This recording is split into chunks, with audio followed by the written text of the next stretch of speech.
이게 우리가 해오던 방식이야. 그건 너무 복잡해. 너무 많이 생각하지 말자. 내 경험에 비춰봤을 때 그건 아니야. 그게 여기서는 안 먹힐걸? 대부분의 사람들은 자신의 지식과 전문 분야에 대해 자부심을 가지고 있고 그들의 신념과 의견이 맞다고 믿고 있다. 안녕하세요, 이래일입니다. 인생은 일정한 패턴이 반복되는 게임 같습니다. 아무리 맛있는 음식도 계속 먹다 보면 그 맛이 그 맛 같고, 똑똑한 사람들은 계속 똑똑한 일들을 하며 영화도 계속 보다 보면 그 영화가 그 영화 같죠. 돈을 버는 방법, 성공하는 사업가들도 큰 틀에서는 예전과 크게 달라지지 않은 것 같아 보입니다. 그래서 이런 패턴을 바탕으로 일종의 공식을 도출해낸 다음 성공하는 법을 만들어 시장에 쏟아내고 있는 것입니다. 그런데 이 와중에도 남들과 전혀 다른 방식으로 살아남고 큰 일들을 해내는 사람들이 있습니다. 미국에서 2021년 2월 2일 출판됐는데 출간 전부터 베스트셀러를 찍은 한 책에서는 지금처럼 급변하는 세상을 살기 위해서는 전혀 다른 종류의 지적 능력이 있어야 한다고 이야기하는데요. 도대체 그게 뭔지 빌 게이츠가 반드시 읽어야 하는 책이라고 한 2021년의 책 Think Again을 통해 알아보겠습니다. 시작하겠습니다. 스모크 점퍼라고 들어보셨습니까? 자연적으로 생긴 들불을 진화하는 특수 소방관입니다. 이름에서 알 수 있듯이 이들은 점프슈트를 입고 낙하산을 통해 비행기에서 산 위로 낙하해서 일을 하는 사람들입니다. 양떼를 몰듯이 산불을 유도해서 피해를 최소화하는 것이 스모크 점퍼들의 일인데요. 책에서는 1949년 미국 몬타나 지역의 맨 걸치 산 정상에 떨어진 스모크 점퍼들의 이야기가 나옵니다. 15명의 팀을 이루어 산 정상의 한 지점을 향해 뛰어내렸고 그렇게 산불몰이를 시작했습니다. 그날 그들의 계획은 산불이 더 이상 번지지 않도록 경계를 정해 땅을 파서 산불을 가두는 거였는데요.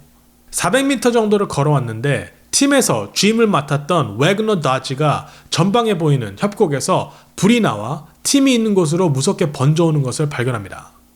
그리고 그 불이 9m가 조금 넘는 높이로 번지고 있었습니다.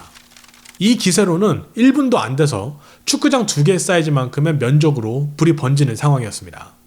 불에 맞서 싸워야 하는 상황이 아니라 도망쳐야 되는 상황임을 직감한 주임 wägoner는 팀원들에게 높은 곳으로 올라가라고 지시했고 팀원들은 오르고 올라 바위 투성이에 무릎까지 오는 들풀이 있는 지형에 다다릅니다. 8분 만에 457m가량의 산등성이를 순식간에 올라왔죠. 그런데 이때 주임 wägoner는 자신이 서 있던 자리에 나 있는 풀에 불을 붙이기 시작합니다. 불로부터 도망갈 생각을 하지 않고 서 있는 자리 주변에 불을 붙인 어찌 보면 기이한 행동을 했던 겁니다. 불을 붙여서 일종의 불길을 만든 주임 wägoner는 팀원들에게 자신을 따르라고 말했지만 3명을 제외한 나머지 팀원들은 그가 미쳤다고 생각해서 불을 피해 도망을 갔습니다. 그 결과 팀장을 따른 3명만 살아남게 됩니다. 알고 보니 팀장이 불을 붙인 이유는 큰 불이 와서 그들이 서 있던 지역을 덮치기 전에 미리 불을 붙여서 불길을 낸 다음 큰 불이 왔을 때 이미 타버린 자리에는 불이 덮치지 못하도록 escape fire, 탈출용 불을 만든 것입니다. 미리 불을 붙여 불길이 지나간 자리에 엎드리고 수건에 물을 묻혀 코에 댄 다음 15분 동안 버틴 결과 팀장과 그를 따랐던 팀원들만 살아남았던 겁니다. I imagine the other smoke jumpers thought the guy was crazy. But his idea was this: if I burn the fuel around me, then when the fire comes and overtakes me, I'm safe. I'll be in what came to be known as an escape fire. He tried to get the other smoke jumpers to join him, and nobody did. The fire overtook the crew, killing 13 men and burning 3,200 acres. Wag Dodge survived, nearly unharmed. 저자는 말합니다. 팀장이 살아남을 수 있었던 이유 중 하나는 물론 physical fitness, 강인한 신체도 있었지만 mental fitness, 정신적 강인함 때문이었다고 말입니다. 이 일화를 들은 대부분의 사람들은 정신적 강인함을 지적인 능력과 연관하여 생각합니다. 하지만 저자가 말하는 정신적 강인함은 전통적인 관점에서 생각하고 배우는 지적인 능력과는 거리가 멉니다. 기존의 생각을 뒤집어 생각하고 이미 배워서 익숙한 것들을 다시 새롭게 생각해서 접근하는 능력입니다. 흔히들 객관식 시험을 치를 때 먼저 고른 정답을 바꾸면 틀릴 가능성이 높다는 통념이 있습니다. 캐플란이라는 아주 큰 테스트 프랩 회사는 학생들에게 정답을 바꿀 때 숙고하라는 경고를 하기도 했죠. 하지만 3명의 심리학자들이 모여 연구조사를 한 결과 정답을 고친 학생들의 결과가 틀린 정답을 옳은 정답으로 고른 경우가 훨씬 많았다고 합니다. 일리노이에서 1,500명의 학생을 대상으로 한 실험에서 학생들이 고친 정답의 25%는 오답이었고 50%는 맞췄다고 합니다. 이 현상을 First Instinct Fallacy, 최초 직감의 오류라고 합니다. 여기서 저자는 놀라운 인사이트를 제시합니다. 정답을 고친 행위 자체가 정답률을 높이는 것이 아니라 정답을 고치는 것에 대한 확신이 있었기에 처음의 선택을 수정해서 정답률이 높아지는 것이라고 말입니다. 저자는 말합니다. 우리는 정답을 고칠 때만 머뭇거리는 것이 아니라 재고하는 것 자체를 머뭇거리는 경향이 있다고 말입니다. 심지어 시험을 봤던 학생들에게 최초 직감의 오류와 인간이 처음 한 생각을 뒤집어 다시 생각하는 것을 좋아하지 않는다는 것에 대해 설명해주고 다시 시험을 보게 했다고 합니다. 그래도 그들의 정답률에는 크게 변함이 없었는데요. 저자는 이런 행동의 이유 중 하나가 cognitive laziness, 인지태만 때문이라고 합니다. 단적인 예로 개구리를 펄펄 끓는 뜨거운 물에 넣으면 다시 튀어나오지만 미지근한 물에 넣어서 서서히 온도를 높이면 냄비 안에서 서서히 익어가면서 죽는다는 이야기 들어보셨을 겁니다. 하지만 저자는 이것이 사실인지 실제로 일반화할 만한 이야기인지 조사를 해봤는데 끓는 물에 개구리를 넣는 순간 심하게 화상을 입거나 해서 아예 냄비 밖으로 나오지 못하는 경우가 더 많고 오히려 미지근한 물부터 천천히 끓는 냄비에서 온도가 올라가면 불편함을 느끼고 튀어나온다는 것을 발견합니다. In reality, the frog does notice temperature changes. It is well aware of its surroundings and it will jump out of the water when it gets too hot. 이 이야기는 개구리의 문제가 아니라 어떤 이야기를 듣고 그것이 사실이라고 받아들여지면 굳이 꺼내어 질문하지 않는 성향이 있는 것이 우리 인간의 모습이라는 점에 주목시키는 것입니다. 초반에 말씀드렸던 맨 걸치 산에 투입되었던 스모크 점퍼들 이야기로 잠깐 돌아가겠습니다. 4명의 여성과 10명의 남성 야생 소방관들이 팀장을 따르지 않고 불을 피해 도망치다가 목숨을 잃었는데요. 나중에 사건을 조사한 결과 그들이 가지고 있었던 백팩과 도구들만 내려놓았다면 15에서 20% 정도 더 빠르게 움직일 수 있었다는 결론을 얻었다고 합니다. 하지만 전문적으로 야생 화재를 진입하도록 훈련을 받은 소방관들의 입장에서 이 도구들은 반드시 필요한 것이었죠. 같은 논리로 우리가 배워서 알고 있는 지식과 훈련들을 통해 이 소방관들처럼 쉽게 내려놓지 못하는 틀에 해당되는 관념들이 있습니다. 저자는 이것을 assumption, 가정, instinct, 본능, habit, 습관이라고 정의합니다. 사실 having은 open mind, open mind 역시 이 항목에 들어가야 하는데 표에서 보시는 바와 같이 open mind를 툴로 삼는 경우는 일반적으로는 드뭅니다. 우리가 무심코 하는 가정, 본능, 습관은 매우 중요합니다. 하지만 해오던 대로 이것만을 의존하면 어떤 대어를 놓치게 되는지 저자는 경험담을 통해 이야기를 하는데요.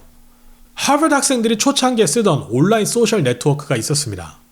하지만 이걸 만들었던 학생들이 캠브리지 대학으로 가면서 하버드 대학 신입생 중 8분의 1이 이미 그들이 만든 네트워크를 사용하고 있었는데도 그냥 내팽겨치고 서비스를 셧다운했다고 합니다. 그리고 5년 후에 마크 저커버그가 같은 캠퍼스에서 온라인 소셜 네트워크인 페이스북을 시작합니다. 안타깝게도 초창기 온라인 소셜 네트워크 버전을 만든 학생 중 한 명이 바로 저자 애덤 그랜트였습니다. 뿐만 아닙니다. 막 시작한 한 회사에 투자할 것을 제안받았었는데 무심코 거절했다가 그 회사가 대기업이 되는 일도 겪었습니다. A student came to me and asked me to invest in his company. He said, I'm working with 3 friends, disrupt an industry by selling stuff online. And I said, okay, you guys spent the whole summer on this, right? No, we all took internships just in case it doesn't work out. All right, but you're going to go in full-time once you graduate. Not exactly. We've all lined up backup jobs. 6 months go by. It's the day before the company launches, and there is still not a functioning website. I obviously declined to invest. And they ended up naming the company Warby Parker. They were recently recognized as the world's most innovative company and valued at over $1 billion. And now, my wife handles our investments. 이런 경험들을 통해 저자는 자신이 갖고 있었던 툴에 의존하지 않고 rethinking, 자신의 생각과 판단도 뒤집어 생각하는 것을 가장 주된 생각 패턴으로 삼게 되었다고 합니다. 이 책이 나오게 된 계기이기도 하죠. 기존의 것들을 뒤집을 만한 생각을 하라는 것은 알겠는데 패턴이 어느 정도 보이는 일들까지 왜 그렇게 해야 하지? 라고 물으신다면 저자는 이렇게 대답합니다. 대부분의 사람들은 자신의 지식과 전문 분야에 대해 자부심을 가지고 있고 그들의 신념과 의견이 맞다고 믿고 있다. 이것은 세상이 안정적일 때는 말이 되지만 우리는 매우 빠르게 급변하는 세상에 살고 있다. 1980년부터 7년마다 의학 정보는 배가 되었다. 하지만 2010년에는 3.5년 만에 이 의학 정보가 배가 되었다. 많은 지식이 넘쳐나고 변화가 빨리 일어난다는 것은 우리가 맞다고 믿고 있는 것들을 수시로 점검해야 한다는 뜻이다. 고로 rethinking은 단순히 마인드셋일 뿐만 아니라 기술이다. 책에서는 이탈리아에서 열린 기업가 양성 프로그램 이야기가 나옵니다. 4개월 동안 사업 전략, 고객 인터뷰, 제품 개발 등을 직접 해보는 프로그램인데요. 이 기업가 양성 프로그램을 진행하면서 참가한 사람들을 대상으로 2가지 방법을 각각 달리해서 실험했다고 합니다. 물론 참여한 모두에게 동일한 기업가가 되는 트레이닝을 해주기는 했지만 한 가지 다른 점이 있었다면 어디에 주안점을 둘지를 차별했던 것인데요. 여기서 주안점이란 어떠한 관점으로 세상을 바라볼 것이냐에 대한 이야기입니다. 저자는 이를 4가지 모델로 설명합니다. 자신의 주장이 맞음을 펼치는 설교자, 자신이 속한 정당에 이익이 되는 일을 하는 정치인, 생각이 맞는지 실험을 통해 검증하고 증거를 바탕으로 사고하는 과학자, 옳고 그름을 판단하는 검사. 인간은 그들의 신념이 위험에 처하면 설교자가 되어 그것을 보호하고 이기기 위해 검사 모드를 발동시켜서 다른 사람의 이성과 논리의 흠을 발견하고 많은 사람들을 상대로 이기기 위해 정치인 모드를 발동시킨다고 저자는 표현합니다. 가장 큰 문제는 과학자를 제외한 위 3가지 모두가 발동되었을 때 리스크인데요. 우리가 맞다고 연설하고 다른 사람들이 틀렸다고 검증하고 나를 지지해 줄 것을 위해 편가르기를 하는 바람에 우리의 생각이 틀릴 수도 있다는 rethink를 하지 못한다는 것입니다. 이 기업가 양성 프로그램을 수료한 사람들은 스타트업을 시작을 했고 평균 $300의 매출을 발생시켰습니다. 프로그램 내용은 모두에게 같았지만 한 그룹에게만 과학자 모드로 사업에 임하라고 특별 주문을 했다고 합니다. 그 결과 이 그룹은 평균 12,000불의 매출을 발생시킵니다. 원래대로라면 결정력이 있고 확고하며 결단력이 있는 타입의 사람들이 사업을 시작해서 결과를 내기 때문에 그들의 확고함과 명석함을 높이 사야 합니다. 하지만 조심스러운 과학자처럼 자신의 생각이 틀릴 수 있다는 전제 하에 계속해서 rethink를 한 결과 더 많은 매출을 만들어낸 것입니다. 과학자처럼 자신의 생각마저 뒤집어 생각할 수 있는 rethinking 개념과 대조되는 개념이 있는데요. 그것은 바로 overconfidence, 과신입니다. 저자는 rethinking의 사이클을 겸손, 의심, 호기심, 발견이라고 표현하고 과신의 사이클은 자존심, 강한 신념, 확신 및 편견, 확인이라고 표현합니다. 추가로 rethinking을 통해 사람들이 자신의 생각을 점검하는 대신 하는 말들입니다. 이게 우리가 해오던 방식이야. 그건 너무 복잡해. 너무 많이 생각하지 말자. 내 경험에 비춰봤을 때 그건 아니야. 그게 여기서는 안 먹힐걸? 나라별로 회사의 과장급 간부들이 스스로 자신의 실력을 평가하는 것과 실제로 그들의 실력이 나타난 표가 있는데요. 가운데 점선이 실제 실력과 스스로 내린 평가가 정확히 일치할 때입니다.